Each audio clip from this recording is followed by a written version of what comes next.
সুপ্রিয় শিক্ষার্থীরা, দেখো তোমাদের মাঝে একটি গুরুত্বপূর্ণ অঙ্ক নিয়ে হাজির হয়েছি। দেওয়া আছে এখানে আব্দুর রহমানের মোট সম্পত্তির মূল্য 14,40,000 টাকা। তার সম্পত্তির 8/1 স্ত্রীকে দিলেন।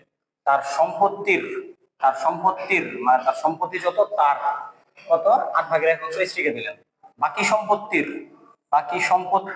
মানে বাকি যে সম্পত্তি আছে স্ত্রীকে দেওয়ার পর যে বাকি সম্পত্তি আছে ওই সম্পত্তি এর 0.5 পুত্রকে এবং 25% মেয়েকে দিলেন। তাহলে বাকি সম্পত্তি এখানে স্ত্রীকে দেওয়ার পর বাকি সম্পত্তি বের করবো। বাকি সম্পত্তি দিয়ে এটাকে কি করবো, এর করবো। তাহলে কন্যা আর পুত্রকে কত দিল এটা বের হবে। বলছে তার নিকট মোট সম্পত্তির কত অংশ রইল। তাহলে স্ত্রীকে দেওয়ার পর বাকি যা ছিল ওইখান থেকে কিন্তু পুত্র আর কন্যাকে কিছু দিয়েছে। তো স্ত্রীকে দেওয়ার পরে তার কাছে বাকি যা ছিল ওইখান থেকে যদি আমরা পুত্র আর কন্যাকে যা দিল ওইটা বিয়োগ করে দেই, তাহলে কিন্তু আমার এই তার নিকট কত অংশ রইল এই অবশিষ্ট অংশটা বের হবে, তাই কিনা? আর ওই অংশের মূল্যটা কত সেটা দেওয়া চাইছে। আমার কিন্তু টোটাল সম্পত্তি মূল্যটা দেওয়া আছে 14,40,000। আর টোটাল সম্পত্তির মূল্য যদি দেওয়া আছে তাহলে আমরা ওই বাকি অংশের মূল্য কি খুব ইজিলি বের করতে পারবো। দেখো কিভাবে করবো। আশা করি প্রশ্ন বুঝতে পেরেছ। সমাধান আসে। সমাধান তাহলে ধরি তার মোট সম্পত্তির পরিমাণ 1 অংশ। তার মোট সম্পত্তির পরিমাণ কত? ভগ্নাংশের ক্ষেত্রে আমরা টোটাল অংশ কি ধরবো? 1 ধরবো। তাহলে মোট সম্পত্তির পরিমাণ 1 অংশ। এখন বলছে কি তার সম্পত্তির 8/1 স্ত্রীকে দিলেন। তার সম্পত্তি এর, তাহলে আমি তার সম্পত্তি ধরছি কত? 1 অংশ। তাহলে স্ত্রীকে দেয় কত? সুতরাং স্ত্রীকে দেয় 1/8। এটা না করলেও চলে, আমরা জানি 1/8 করলে এটি হবে, কিন্তু আমি এখানে বোঝানোর জন্য দিচ্ছি যে এখানে এর হবে। বলছে তার সম্পত্তির মানে তার সম্পত্তি এর। এখানে যদি তুমি 1 অংশ না ধরে x ধরতা তখন কিন্তু অবশ্যই তোমার এর করতে হতো। 1 ধরলে 1 এর না করলে চলে, কিন্তু 1 ধরলে কিন্তু অবশ্যই এর করতে হবে। এজন্য তোমাকে আমি বুঝিয়ে দিলাম এই বিষয়টা যে এর করতে হবে, এখানে এর করতে বলছে। তাহলে স্ত্রীকে দেয় কত? 8/1 এখন বলছে বাকি সম্পত্তির, তাহলে এই বাকি সম্পত্তিটা কিন্তু আমার বের করে আসতে হবে আগে। এই বাকি সম্পত্তিটা লাগবে। তাহলে বাকি সম্পত্তি কিভাবে বের করবো? টোটাল সম্পত্তি 1 অংশ, এর মধ্যে 8/1 স্ত্রীকে দেয়।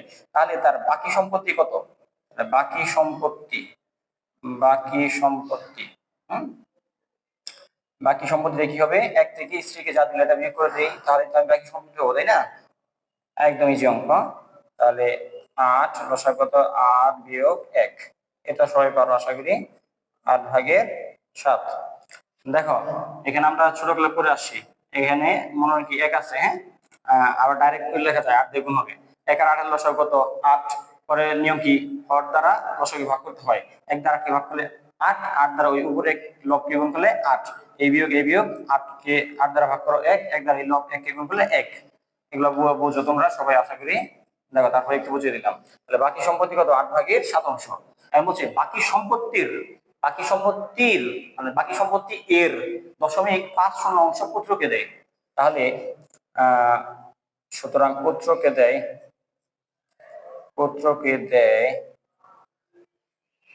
কত? বাকি সম্পত্তির 0.50। বাকি সম্পত্তির কত? আমার 8/7।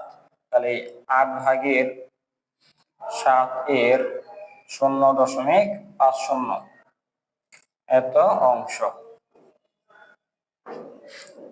তাহলে 8/7 এর দশমিক তুলে কি হবে?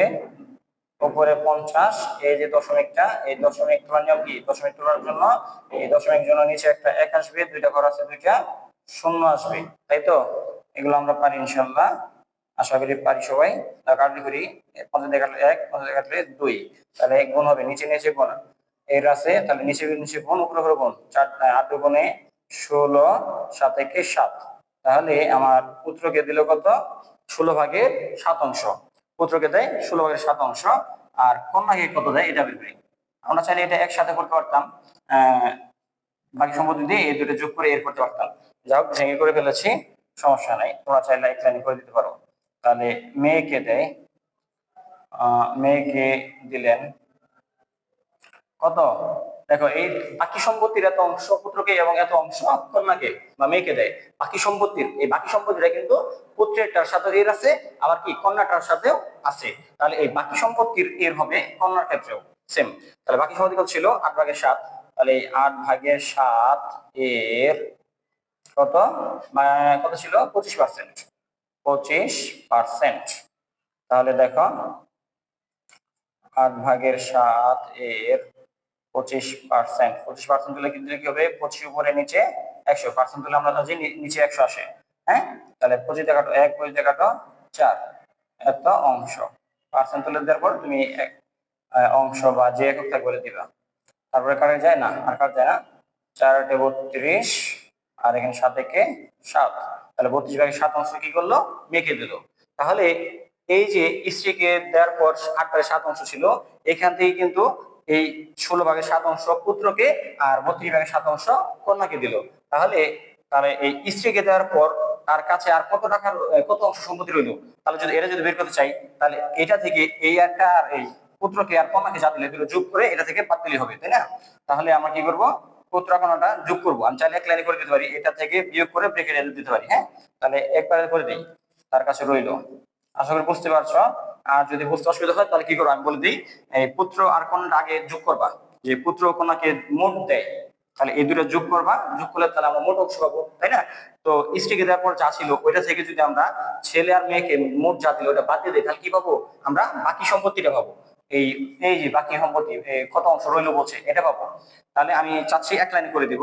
তাহলে এই বাকি সম্পত্তি থেকে বিয়োগ করে দিব পুত্র আর কন্যার মোটটাকে। তাহলে তার কাছে রইলো, তার কাছে রইলো। এইভাবে করলে অঙ্কটা একটু ছোট হবে। আর যদি কারো বুঝতে অসুবিধা হয়, ইনশাল্লাহ বুঝতে অসুবিধা হবে না। আবার রিপিট করব। তাহলে এই বাকি সম্পত্তি ছিল 8/7, এখান থেকে বিয়োগ করব। কত বিয়োগ করব? এই পুত্র কন্যাকে স্ত্রীকে দেওয়ার পর যা ছিল এখান থেকে বিয়োগ করব পুত্র আর কন্যাকে যা দিল ওইটা। কারণ স্ত্রীকে দেওয়ার পর যা ছিল ওইখান থেকে কিন্তু কি করেছে? পুত্রকে এবং কন্যাকে কিছু কিছু দান করেছে, দিয়েছে। তাহলে ওই স্ত্রীকে দেওয়ার পর যা ছিল ওইটা থেকে বাদ দিব মোট পুত্র আর কন্যাকে যত দিল ওইটা। তাহলে এখানে কত?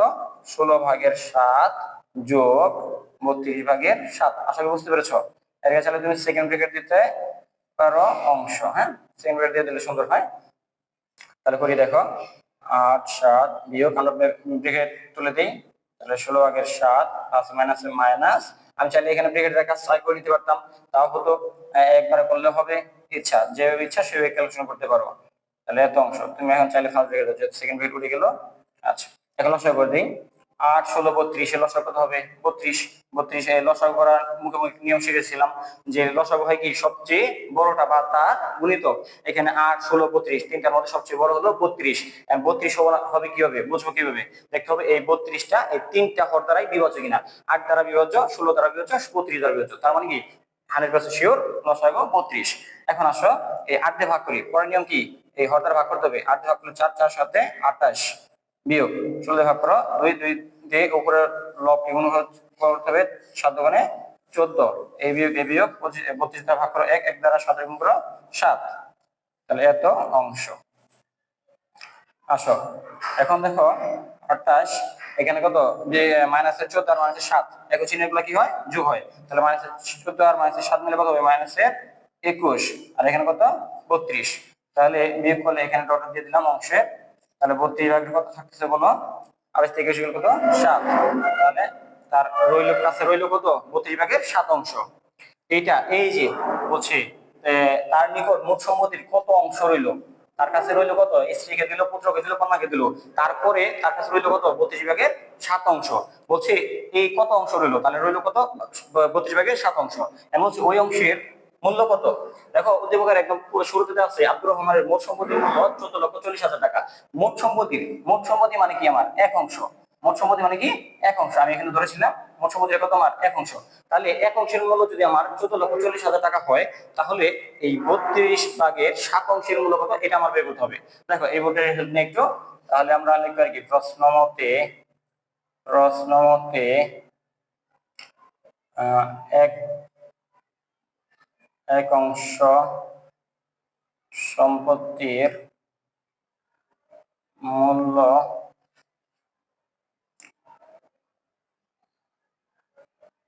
ছোট করে লিখতে হবে, এখানে জায়গা কম আসবে। 1,04,000 না, এত টাকা।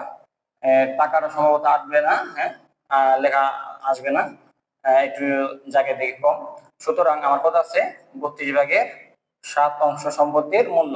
তাহলে এক অংশের মূল্য যদি এত হয়, 32 ভাগের 7 অংশ যদি কি হবে, উপরে এক নিচে অন্য কিছু, তাহলে কি হয়, গুণ হয়। গুণ হলে কি হবে, উপরে উপরে যাবে, নিচেরটা নিচে আসবে, তাই কিনা? দেখো তাহলে 14,40,000-এর সাথে গুণ হবে 7, আর আসবে এখানে 32। সম্ভবত ভিডিওতে দেখা যাচ্ছে না, যত দূরই হয় দেখা যাবে না মনে হয়। দেখো আমি একটু তোমাদের বোঝানোর জন্য এটা নিচে লিখছি, হ্যাঁ এটা করলে কি আসতেছে, এটা আসবে।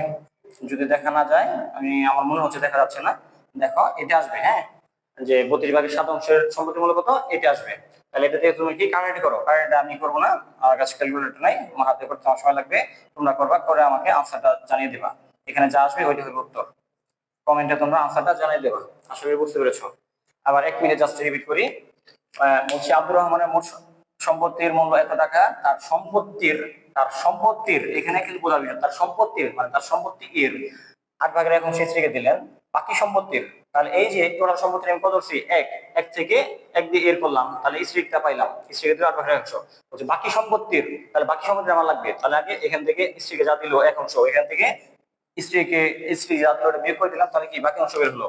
আমি বলছি বাকি সম্পত্তির এত অংশ পুত্রকে, বাকি সম্পত্তির মানে বাকি সম্পত্তি এর এর বলেছে, তাহলে পুত্রকে দেখো তো, বাকি সম্পত্তি 8 ভাগের 7, এখান থেকে এর করলাম, এটা আসলো। এবং 25% কন্যাকে, এটাও তার 25%, কার 25%, ওই বাকি সম্পত্তির, তাহলে বাকি সম্পত্তি 8 ভাগের 7 ছিল, এটা দিয়ে এর করলাম, তাহলে কন্যাটা পেলাম। পরে আমার বলছে তার কাছে মোট অবশিষ্ট সম্পত্তি, এই যে স্ত্রীকে দিল, কন্যাকে দিল, পুত্রকে দিল, এরপরে তার কাছে কত টাকা রইলো, তাহলে স্ত্রীকে দেওয়ার পরে যা ছিল ওইখান থেকে কিন্তু পুত্র আর কন্যাকে দিয়েছে। মনে করো তোমার কাছে 100 টাকা আছে, তুমি সেখান থেকে 20 টাকা কোনো কাজে খরচ করলা, আর তোমার কাছে আছে কত, 80 টাকা। এই এখন যদি আরো কিছু খরচ করো, তোমার ছোট ভাইকে দিলা 10 টাকা, ছোট ভাইকে দিলা 20 টাকা, এই যে 10 টাকা 20 টাকা দিলা, তাহলে এই 10-20 টাকা কি তুমি 80 টাকা দিয়ে দিবে না, ওই 80 টাকা দিবা, কারণ তোমার কাছে কিন্তু এখন আর 100 টাকা নাই, ওইখানে তুমি 20 টাকা খরচ করেছো, তাহলে তোমার কাছে আছে কত, 80 টাকা। এই যে ছোট ভাইকে ছোট বোনকে দিলা 10 টাকা 20 টাকা, এই 10 টাকা 20 টাকা কই থেকে বাদ দিবা, তোমার ওই 80 টাকা দিয়ে বাদ দিবা। তাহলে স্ত্রীকে দেওয়ার পর তোমার কত ছিল, এই 8 ভাগের 7 ছিল, এই 8 ভাগের 7 থেকে আমরা পুত্রকে দিলাম কত, 16 ভাগের 7 অংশ, কন্যাকে দিলাম 32 ভাগের 7 অংশ। তাহলে এই পুত্র আর কন্যাটা যোগ করে কি করবো, স্ত্রীকে দেওয়ার পর যা ছিল ওইটা থেকে বিয়োগ করতে হবে।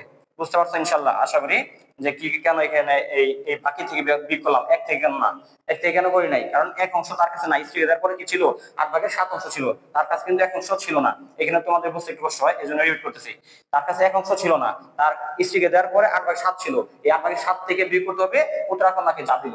বুঝতে পেরেছেন ইনশাল্লাহ। তাহলে তার কাছে রইলো এই অংশ, এই অংশের মূল্য আমরা এখানে বের করেছি। এখানে আনসারটা লিখি নাই, তোমরা হিসাব করে আনসারটা কমেন্টে জানিয়ে দিবা।